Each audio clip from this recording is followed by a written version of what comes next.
Hello student और welcome in quantum minds. आज हमारे जम्मू में बहुत ज़्यादा बारिश हो रही है, बट मैं फिर भी आपके लिए वीडियो बना रहा हूँ। आई होप कि आप मेरी वीडियो को काफ़ी पसंद करोगे। स्टूडेंट, आज का जो हमारा टॉपिक है वो है Coulomb's law in vector form. तो चलिए इस वीडियो को हम स्टार्ट करते हैं। स्टूडेंट, आप सब जानते हो फोर्स हमारे पास एक वेक्टर क्वांटिटी होती है, तो इसलिए हम फोर्स को, ये बेटर है कि हम फोर्स को इन वेक्टर फॉर्म में ही रिप्रेजेंट करें। देखिए, मैंने एक डायग्राम यहाँ पर बना रखी है। इस डायग्राम को सबसे पहले हम समझते हैं ये डायग्राम क्या कहती है और यह जो मैंने यहाँ पे लिख रखा है ये क्या मतलब है। सबसे पहले स्टूडेंट, आप इस पॉइंट ओ को कंसिडर करेंगे, इसको हम ओरिजिन कंसिडर कर लेंगे। हमारे पास दो चार्जेस हैं, एक चार्जेस Q2 है, एक चार्ज Q1 हमने ले लिया। अब ये R1 और R2 क्या हैं? देखिए, R1 जो है ये इस Q1 जो हमारे पास चार्ज है इसका पोजीशन वेक्टर है, और R2 जो हमारे पास है स्टूडेंट ये Q2 का पोजीशन वेक्टर आ गया हमारे पास। अब हमने इन दोनों चार्जेस के बीच में सपोज किया कि डिस्टेंस किसके बराबर है? R के बराबर होगा। चाहे आप यहाँ से यहाँ मेज़र करिए, चाहे इधर से आप इधर मेज़र कर लीजिए। अब यहाँ पर आपको कुछ सिंबल नज़र आ रहे होंगे R21 और R12 ये क्या है, बट उससे पहले मैं आपको ये समझाऊंगा कि F12 और F21 का मीनिंग स्टूडेंट क्या होगा हमारे पास। देखिए, अब ओबियस सी बात है, यहाँ पर अपने ध्यान देना स्टूडेंट। अभी हम ये सपोज करके चल रहे हैं कि दोनों चार्जेस सेम नेचर के हैं, मतलब या तो दोनों पॉजिटिव हैं या तो दोनों नेगेटिव हैं। तो बाकी डिफरेंट कंडीशंस जो आएंगी वो मैंने यहाँ पे डिस्कस अलग से कर रखे हैं कि फोर्स की डायरेक्शन क्या रहेगी। तो इसमें स्टूडेंट जब Q2 जो चार्ज है जब ये Q1 को रिपेल करेगा, तो रिपेल करने के बाद इसकी जो डायरेक्शन होगी वो इस पर्टिकुलर डायरेक्शन में चार्ज मूव करके जाएगा। तो यहाँ पर इसको मैंने किस तरीके से रिप्रेजेंट किया है? F12 रिप्रेजेंट किया है स्टूडेंट। इसकी लैंग्वेज को आपने याद रखना है।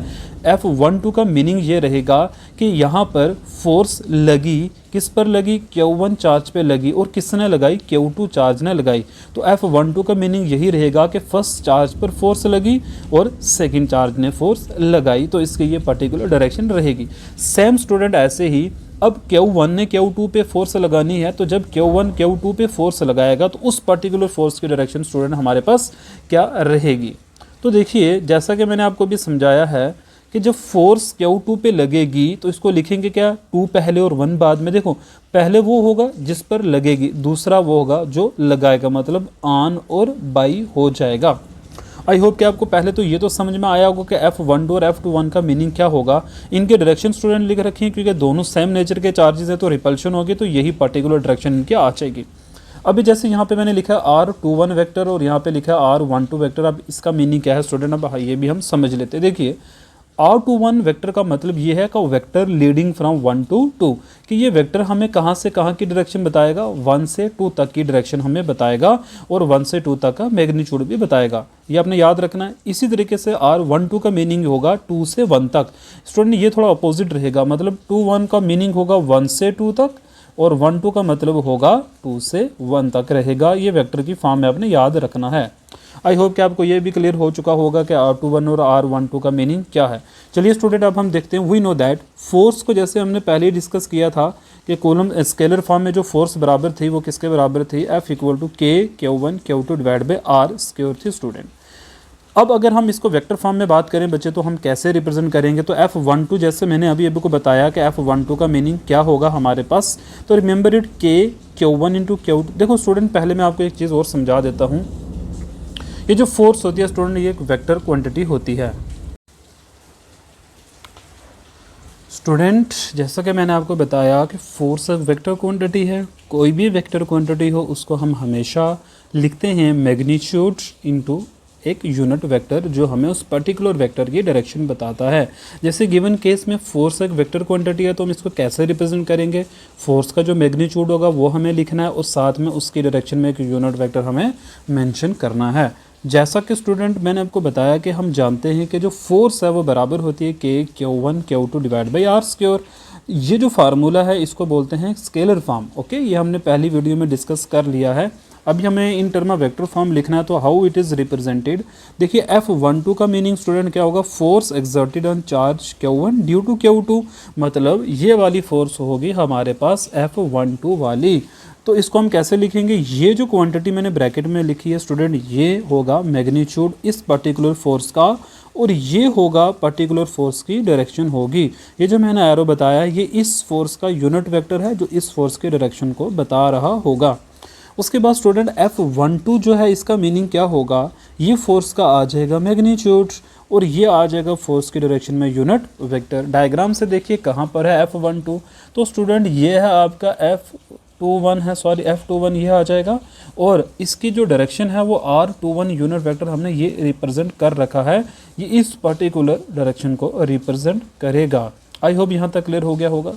अब स्टूडेंट अगर हम ध्यान से देखें, ये जो R12 और R21 जो यूनिट वेक्टर हैं, जो डायरेक्शंस बता रहे हैं, इनके डायरेक्शन अपोजिट है बट मैग्नीट्यूड बराबर है, तो इसलिए हमने इसको इस फॉर्म में लिखा। इक्वल टू का मीनिंग स्टूडेंट हो जाएगा कि इन दोनों का मैग्नीट्यूड बराबर है और माइनस का मीनिंग हो जाएगा इन दोनों की जो डायरेक्शन है वो क्या है, अपोजिट है। सो स्टूडेंट अभी हम क्या करेंगे, जो अभी हमने लिखा, क्या लिखा था, R12 यूनिट वेक्टर बराबर होगा माइनस R21 यूनिट वेक्टर के। तो इस पर्टिकुलर इक्वेशन में इसकी जगह हम क्या यूज़ करेंगे, माइनस R21 यूनिट वेक्टर का हम यूज़ करेंगे। तो देखिए हम कर सकते हैं, तो क्या बनेगा, F12 वेक्टर बचा बराबर होगा के Q1 into Q2 divide by R square, और इसकी जगह आ जाएगा ब्रैकेट में माइनस R21 यूनिट वेक्टर आ जाएगा। इसको हम लिख सकते हैं, कैसे लिख सकते हैं, माइनस के Q1 into Q2 divide by R square, और इसको हम लिखेंगे R21 यूनिट वेक्टर। इसको मैं यहाँ से ब्रैकेट में रखूँगा स्टूडेंट। तो अगर आप वीडियो को बैक लेके जाओ और उसको ध्यान से अगर देखो, तो ये जो इक्वेशन ब्रैकेट के अंदर वाली आई है स्टूडेंट, क्या ये इक्वेशन ये वाली नहीं है, F21 वेक्टर नहीं है कि ये पूरा? तो अगर आप देखोगे ध्यान से तो आपको यही मिलेगा कि ये जो ब्रैकेट के अंदर की जो टर्म मैंने है स्टूडेंट लिखी, ये इस टर्म के बराबर थी F21 के। तो हमें क्या पता चला, देखिए स्टूडेंट ये इक्वेशन हमें क्या बता रही है, इस इक्वेशन ये बता रही है कि ये दोनों फोर्स का जो मैग्नीट्यूड है वो बराबर रहेगा, लेकिन डायरेक्शन क्या रहेगी, अपोजिट रहेगी। अब स्टूडेंट यही से हमें ये पता चलता है कि फोर्सेस जो होती हैं वो ओबे करती हैं किसको, न्यूटन थर्ड लॉ को। इसलिए हम कहते हैं कि जो हमारे पास कूलम्स लॉ है इन वेक्टर फॉर्म, वो किस लॉ को ओबे करता है, न्यूटन थर्ड लॉ को ओबे करता है। अभी अगर आप ध्यान दो तो मैंने यहाँ पर कुछ केसेस उठाए हैं। अगर स्टूडेंट हमारे पास दोनों चार्जेस का मैग्नीट्यूड अगर 0 से बड़ा होगा, इसका मीनिंग ये है कि अगर दोनों चार्जेस पॉजिटिव हुए या दोनों चार्ज, तो ये हमारे पास आ जाएंगे स्टूडेंट पर्टिकुलर डायरेक्शन आ जाएंगी फोर्सेस की। बट अगर स्टूडेंट हमारे पास चार्जेस का जो मैग्नीट्यूड है अगर वो मतलब ये 0 से कम हो गया, मतलब एक पॉजिटिव हुआ दूसरा नेगेटिव हुआ, तो उस केस में this is the direction of forces, मतलब इस केस में चार्ज दोनों एक दूसरे की तरफ मूव करेंगे। ठीक है, यहाँ पर क्या था, एक दूसरे से दूर जा रहे थे। दोनों ही केसेस में जो फोर्सेस की डायरेक्शन है स्टूडेंट वो अपोजिट है। आई होप कि आपको जो कॉलम्स का वेक्टर फॉर्म था वो अच्छे से क्लियर हो गया होगा। फिर भी अगर किसी को डाउट होगा तो वो प्लीज़ कमेंट मुझे कर सकता है। Student please support and thank you for watching my channel.